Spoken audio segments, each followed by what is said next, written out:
ఆయన పాలసీస్ నచ్చి, ఆయన సిద్ధాంతాలు నచ్చి, వైఎస్ఆర్ సిపి పార్టీ యొక్క సిద్ధాంతాలు నచ్చి వాళ్ళు పేద ప్రజలకు చేస్తున్నటువంటి ఏదైతే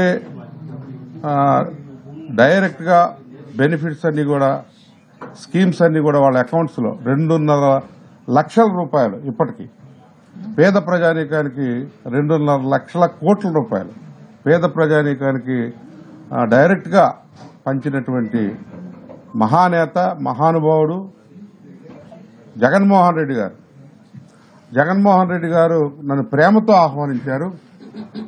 మా నియోజకవర్గంలో ఉన్న ప్రజలు కూడా మొత్తం ఎవరైతే వైఎస్ఆర్ కార్యకర్తలంతా ఉన్నారో యునానిమస్ గా నా కోసం, అంటే నేను పార్టీలోకి రావాలి, మీరు ప్రజలకు సేవ చేయాలి. 30 సంవత్సరాల నుంచి తిరువూరు నియోజకవర్గంలో మీరు కాపురం ఉంటున్నారు, అక్కడ స్థానికులు, మీరు వైఎస్ఆర్ కాంగ్రెస్ పార్టీలోకి వచ్చి సేవ చేసి జగన్మోహన్ రెడ్డి గారిని రెండోసారి ముఖ్యమంత్రి చేయడానికి మీరు ఉపయోగపడాలి అని చెప్పి నన్ను ప్రేమగా ఆహ్వానించారు. గతంలో తెలుగుదేశం పార్టీతో 30 సంవత్సరాల అనుబంధం. స్వర్గీయ ఎన్టీ రామారావు గారు నన్ను విద్యార్థి నాయకుడిగా ఉన్న అప్పటి నుంచి కూడా నాకు పరిచయం.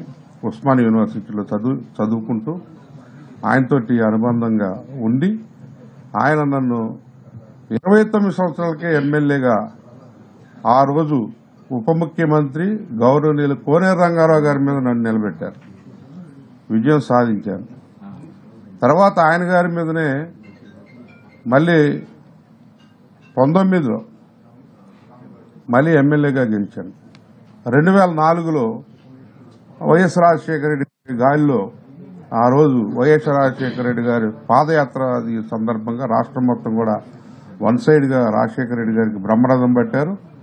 ఆ రోజు నేను ఓడిపోయాను.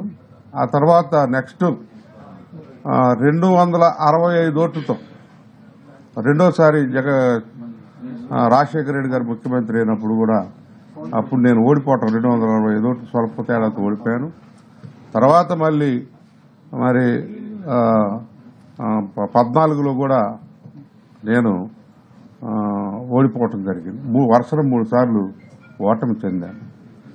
అయినా కానీ